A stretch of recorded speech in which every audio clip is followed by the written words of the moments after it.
அம்மா தாயே, என் வயிற்றுல ஒரு குழந்தை இருக்குதுன்னு கூட நான் புண்படுத்தாம த்ரிஷா அக்கா எப்படியாச்சும் குணமாய் வரணும்னுட்டு நான் பூ மிதிச்சு வந்திருக்க தாயே. உன்னை நம்பிதான் இந்த பூ மிதிச்ச தாயே. நான் திரும்பி இப்போ வீட்டுக்கு போகிறேன்.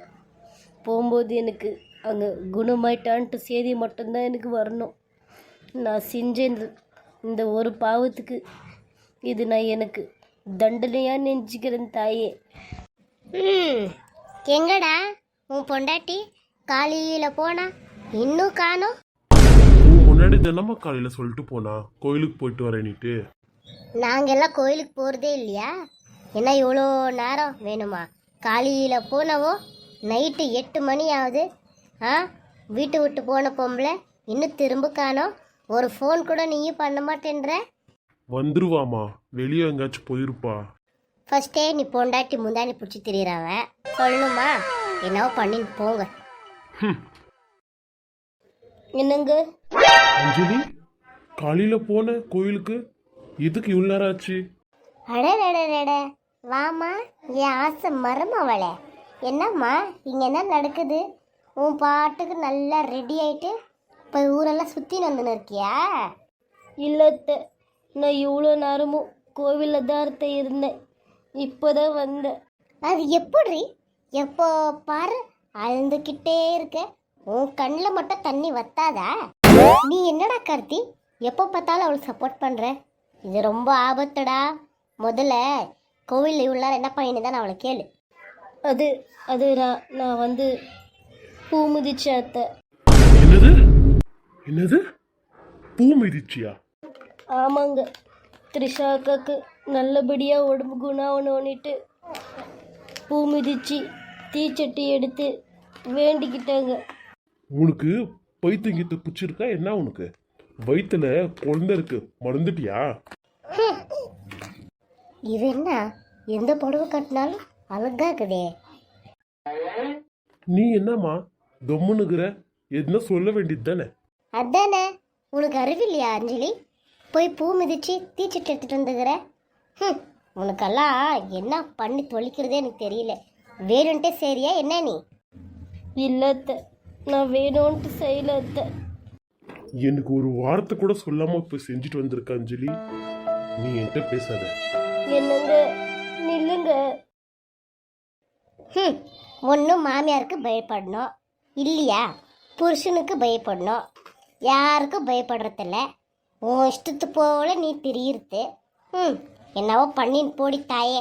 குழந்தைக்கு எதனா ஆச்சுன்னா அப்புறமா ஏன் தலை உருட்டாதீங்க. குழந்தைக்கெல்லாம் எதுவும் ஆகாது அத்தை. நீ என்ன டாக்டருக்கா படிச்சிருக்க?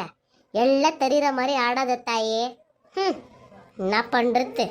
என் புள்ள காசை பார்த்து மயங்கி வந்தானான்னு தெரில, என்ன பார்த்து மயங்கி வந்தான்னு தெரில. எல்லாம் என் தலையை எழுத்து. அவன் சாவுறது இல்லாமல் என்ன சேர்த்து சாவடிக்கிறான். அம்மா சொல்லுப்பா. என்னம்மா, யார் இங்க ஹாஸ்பிட்டல் இருக்க போறது? நான் இருக்கேங்க. வாயை மூடிக்கிட்டு நில்லு, எனக்கு தெரியும். சுதாகரை தான்ப்பா கேட்கணும். அதோ அவனே வராம பாரு. ஏன்பா சுதாகர், நீங்கள் எல்லாரும் வீட்டுக்கு கிளம்புங்க. நான் பார்த்துக்கிறேன் த்ரிஷாவை. இல்லைம்மா, உங்களுக்கே அப்பப்போ உடம்பு முடிகிறது இல்லை, வயசாயிட்டுக்குது. நீங்கள்லாம் போங்கம்மா, நான் த்ரிஷா கூட இருந்துக்கிறேன். மாமா, நான் கூட இருக்கிறேன்னே. இல்லை மானா, நான் பார்த்துக்கிறேன். சரிண்ணே, எதுவும் வருத்தப்படாது. காலையில் நாங்கள்லாம் கிளம்பி வந்துடுறோம். சரி ஆச்சு, பத்திரமா போங்க. சரிப்பா சுதாகர், வரோம். வீட்டுக்கு வராளா இல்லையான்னு கேளுமா. அதெல்லாம் வருவா, வா. போயிட்டு வரேண்ணே. இப்படியே சேர் மேலே கொஞ்ச நேரம் படுத்துக்கலாம். மேடம் மேடம் சொல்லுங்க டாக்டர். மேடம், நம்ம பிளான் போட்டபடி எல்லாரும் வீட்டுக்கு போயிட்டாங்க. உங்கள் ஹஸ்பண்ட் மட்டும்தான் வெளியே நல்லா தூங்குறாரு. குட், இப்படியே மெயின்டைன் பண்ணுங்க. நான் நடிக்கிறேன்னுட்டு எங்கள் ஃபேமிலியில் யாருக்குமே ஒரு கடு அளவு கூட தெரியக்கூடாது. மெயினாக என் ஹஸ்பண்டுக்கு. நீங்கள் கவலையே படாதீங்க மேடம். நான் ரிப்போர்ட் முதல் கொண்டு பக்காவாக ரெடி பண்ணிட்டேன். யாருக்குமே சந்தேகமே வராது மேடம். ஆமாம், பொய் சொல்லக்கூடாது. நீங்களும் சூப்பராக நடிக்கிறீங்க. அப்புறம் உங்களுக்கு நான் டிஸ்சார்ஜ் ஆன மறுநாளைக்கே உங்களுக்கு பேமெண்ட் உங்கள் அக்கௌண்ட்டில் கரெக்டாக விழுந்துடும். அதுவும் இல்லாமல் இப்போ எனக்கு ரொம்ப பசிக்குது. சரியா சாப்பிடாம வயிறெல்லாம் கவாந்து எனக்கு பிரியாணி வேணும். அரேஞ்ச் பண்ண முடியுமா? டிஃப்ரெண்ட்டாக மேடம், எங்களுக்கோஸ்கரம் நீங்கள் எவ்வளோ பண்ண போகிறீங்க? ஒரு பிரியாணி வாங்கி தர மாட்டேனா? ஒரு 1/2 hour இருங்க மேடம், எத்தனை தருவாங்க. சரி, ஓகே. இது வேற மூக்கெல்லாம் நம்ம வந்து. ஹலோ அம்மா. சொல்லுடி த்ரிஷா. அம்மா, நீ சொல்லி கொடுத்த பிளானு சூப்பர்மா. எல்லாம் என்னை நல்லவன் நினச்சி எல்லாம் நம்பிட்டாங்க. செம்ம பிளானுமா. உனக்கு எப்படிம்மா இதெல்லாம் தோணுது? இங்கே பாரடி த்ரிஷா, உனக்கு முன்னாடி நானும் ஒரு வீட்டில் மருமகளாக இருந்து வந்தவத்தான். யார்கிட்ட எப்படி நடந்துக்கணும், எப்படி இருக்கணும் எல்லாமே எனக்கு தெரியும். அம்மா, உனக்கு ஒன்று தெரியுமா? எங்கள் வீட்டுக்காரு என்ன அழுறாருமா, அதிசயமா. என் மேலே ரொம்ப பாசம் வச்சுன்னுக்குறாருமா. நான் என்னவோ நினச்சேம்மா, ஆனால் ரொம்ப பாவமாக இருந்துச்சுமா எனக்கு. ஏய் அடியே பைத்தக்காரி, பாவமாக இருந்துச்சுன்னு சொல்லிட்டு டக்குன்னு ஏந்தின்னு உக்காந்துட போகிற. அப்படியே மெயின்டைன் பண்ணு, இன்னும் ஒரு நாள் போட்டோம். அது மட்டும் இல்லை, அவள் ஒரு திகிறாளே உன்னோட ஓரகத்தி, அவளை விடாத, சரியா? நீ சொல்லனாலும் நான் அவளை விட மாட்டேம்மா.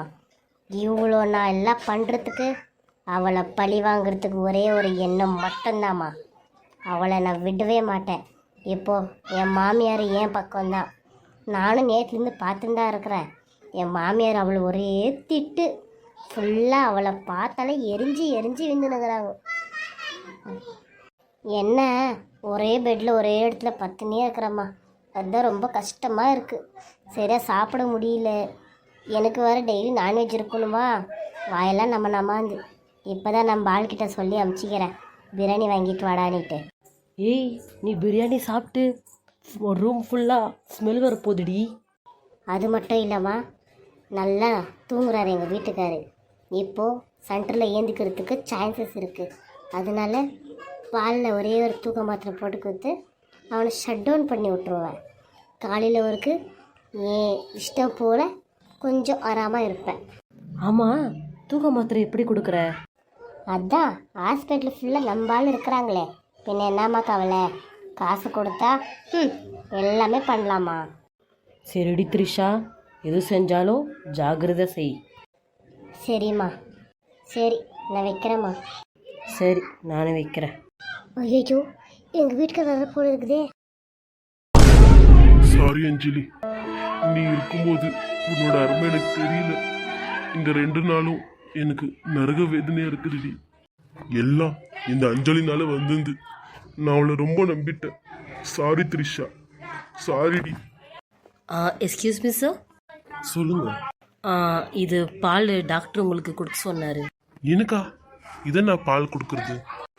ஆமாம் சார், எங்கள் ஹாஸ்பிட்டலில் யார் பேஷண்ட்டை பார்த்துக்கிறாங்களோ அவங்களுக்கு நைட்டில் பால் கொடுக்கறது வழக்கம். ஓ, ஓகே ஓகே, சரி கொடுங்க.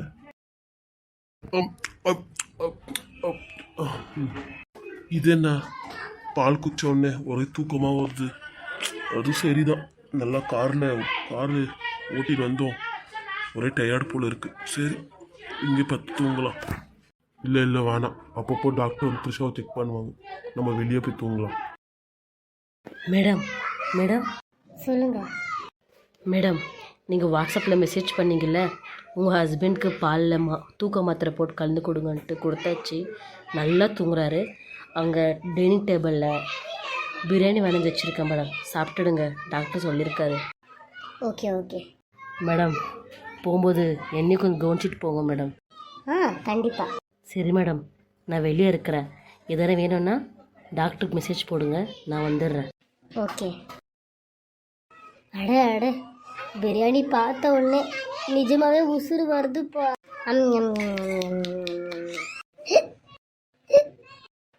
ஃப்ரெண்ட்ஸ், நான் இப்படி பிளான் போட்டேன்னு தெரியணுமா? நாளைக்கு எபிசோடில் பார்க்கலாம்.